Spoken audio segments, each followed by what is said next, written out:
Sony's Crunchyroll makes layoffs as it restructures to lean into international growth markets. This news comes out a day after this news, where Crunchyroll partnered up with Delta Airlines to be able to stream anime episodes on backseat screens if you fly on a plane. And overall, from what I've seen from the conversation around this that came out yesterday, people were overwhelmingly happy. However, there was other news that kind of slid under the radar that came out literally the exact same day, yesterday, and it was this news that was pointed out.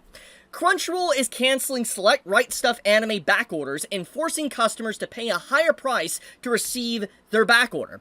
With the recent wave of reprints, especially with older Viz titles, Crunchyroll is canceling backorders under the excuse of the reprint being a different SKU, and suggesting to reorder at a higher price. And basically this information was gotten from, emails and stuff. People that, were trying to request for their back orders or having their back orders canceled. Crunchyroll sent them, an email, and this is what people have gotten as responses. Feel free to pause the video to read it for yourself. But basically, Crunchyroll, alongside of this news that came out with Delta Airlines, they were now apparently canceling back orders, which is pretty scummy, because obviously what Manga Alerts here kind of points out, and I'm going to scroll down here, he does a too long did not read to kind of summarize the entire situation, which is right here. So too long did not read.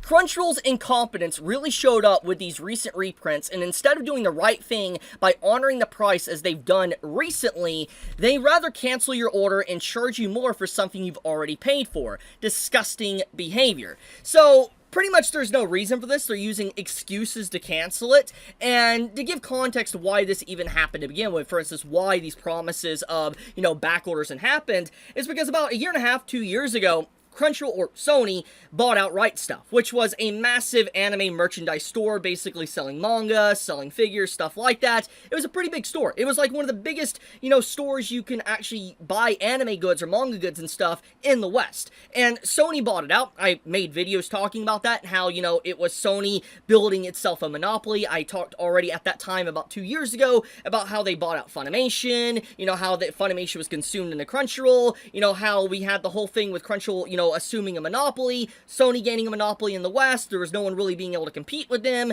and then obviously they're going to probably keep branching out and smothering the market to where they control more. And so basically, at that time when Right Stuf was consumed, it was stated by Crunchyroll or Sony that they would honor the back orders or the pre-orders that people did on Right Stuf, and they would give them through the Crunchyroll site, or under the Crunchyroll name. That was what was stated a while ago. And I believe back in November, I believe Manga Alerts here actually even states that, like back in November, they started to honor that and give back, back orders and stuff, but obviously just randomly, within like this week, Crunchyroll decided to cancel back orders and try to get more money out of you. So regardless if the excuse is legit or not, like if they're telling the truth about SKUs or whatever, it really is messed up, especially when there was already a promise made by the company a long time ago, a promise made that they would honor the actual back orders or pre-orders people made, and the fact that they're just canceling stuff and then making you pay more to be able to get the same product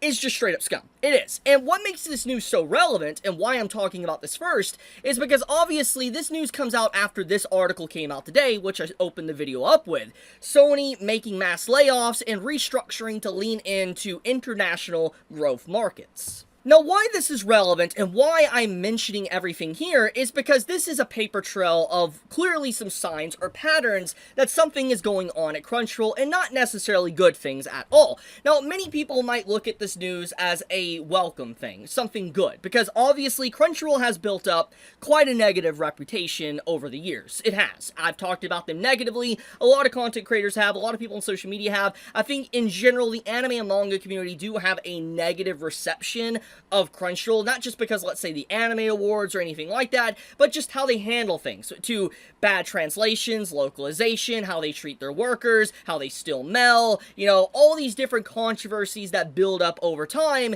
It has stained their name, and a lot of people just have a lot of animosity for them.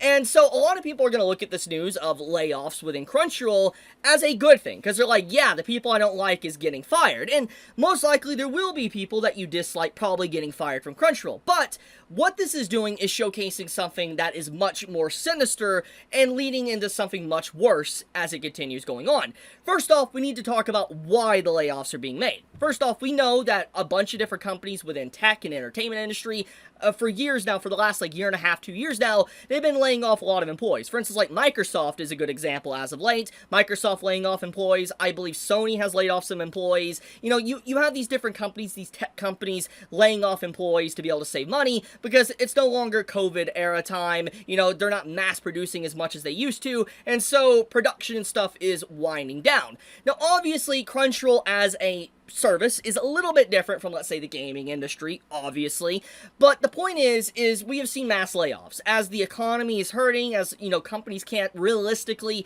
keep up paying thousands upon thousands of workers. They need to lay people off. And so this is more or less, even if Crunchyroll straight up denies it within this article themselves, that it isn't a cost, effective saving method.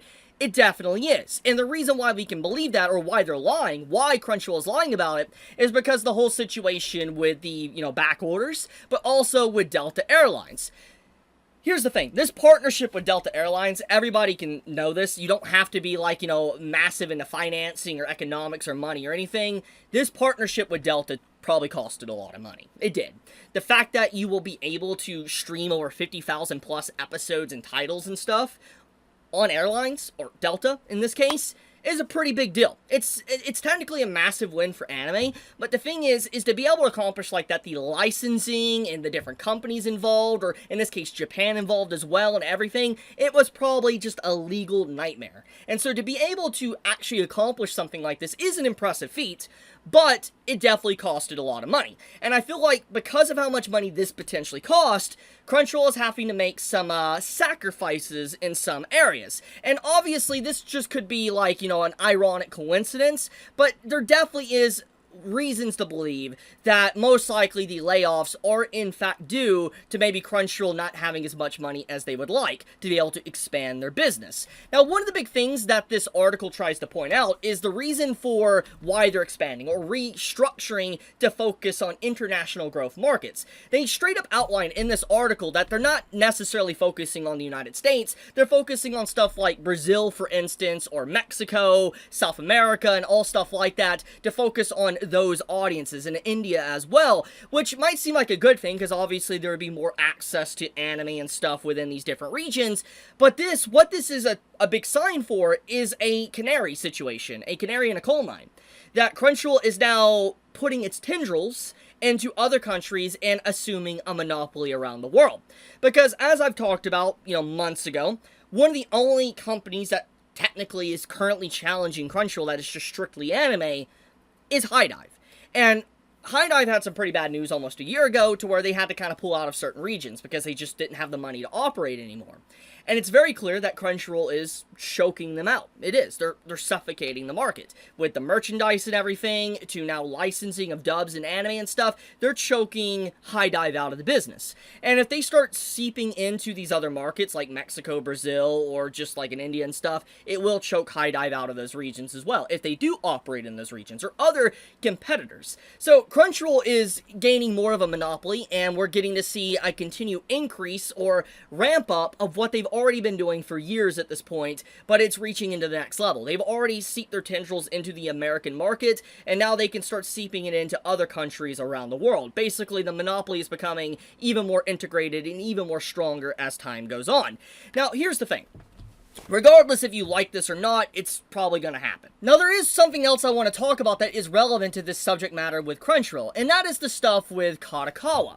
So a few days ago, there was another bit of information that came out about Kadokawa and what they're trying to do for the anime and manga industry. In this case, it is the manga industry, and this is what they had to say. Not all manga has to be from Japan. Major manga publisher Kadokawa looks for new manga artists overseas amidst labor shortage. Now, at first glance, if you're not really aware of this conversation, this might seem like a good thing. More people having opportunities to write manga, draw manga, it seems like overall it's a net positive. However, what's really worrying about this, and what a lot of people are pointing out, is that there's no way, first of all, there is an actual shortage, a labor shortage of people wanting to make manga in Japan. If they were to say, like anime, for instance, like trying trying to get animators, that is believable, especially with all the freelancers around the world that is now being forced to work on anime. But as for manga in general, that is just a straight up lie. We know that is. There's no way. It's completely unbelievable. It is an outright lie. However, why this is very interesting and why this is being viewed as a negative thing is because the CEO of Kadokawa has been known to try to censor manga. They're very well known to basically try to censor manga and focus on Western ideals instead of making, let's say, manga Japanese. Focusing on why manga is popular. Focusing on why anime is popular. The CEO has a track record of trying to bend over and basically do what the West does. Try to become basically like the next Disney or the MCU. You kind of get the point. They want to become like that, or at least the CEO tried to do that a while back, which got rightfully called out for it by the Japanese community and the Western community, and backed off. And that was years ago. And since it's been so long, and let's be honest, the internet has a very short attention span and memory, most likely a lot of people have forgotten about this situation here with the CEO of Kadokawa. And so basically, with this announcement, it's very clear that it's kind of different, but it's similar enough to where we've already seen with what Kadokawa said a few days ago, that they wanted to up, like, scale or production of actual budgets for anime. They mentioned that in an article a few days ago, and then you have this on top of that. It's very clear what Kadokawa is doing. They're trying to gear up and make their stuff as appealing as possible for a wide audience, and basically lose why anime and manga became popular to begin with. And why this is relevant to the subject matter of Crunchyroll is because we know at the beginning of this year and the end of last year, Crunchyroll, or Sony in this case, bought a chunk of Kadokawa, and there was fears that Kadokawa would be completely bought out by Sony, and there still is that fear. It might happen eventually, and if Kadokawa was to one day be bought out by Sony, it would just spell the end, for instance, for any competition, because Kadokawa has just so much under their belt that if Sony fully controlled them, there would be no competition. The only way you could have competition at that point is if there was literally a law that came in to break Sony/Crunchyroll up because of a monopoly. That would be it. The government would have to step in because there would be no competition. There would be no way to compete with them with their infrastructure and their control, not just on the Japanese market if they had Kadokawa, but the Western market as well. And if we're led to believe what this article even goes into as well, besides them just trying to go into different countries, but even creating a manga subscription service this year apparently, they're going to be directly trying to beat out or just smother Viz Media as well that translates weekly Shonen Jump manga. And regardless if you like the translations of Weekly Shonen Jump manga or not, like official, it doesn't change the fact that Crunchyroll is obviously gaining an iron grip, and they are gaining a lot more control over the markets around the world, and it's going relatively unnoticed. I mean, people have talked about it, but it's not as known as it should be. And it should concern a lot of people, and we're continuously seeing the escalation of it, and this escalation showcases that. It's a clear sign that Crunchyroll is trying to save money in different ways, but also trying to expand their business to where there is nobody that really can compete with them. And there definitely needs to be someone that can rein them in. For instance, these governments and stuff, because they shouldn't have this much control over these markets, and they do. They already have too much control. But I'll leave it at that. I want to wrap up this video here. Thank you so much for watching. Leave a like if you enjoyed the video. Leave a comment for the algorithm. It does help out the video be noticed by different people. And I'll see you guys tomorrow. Chibi out.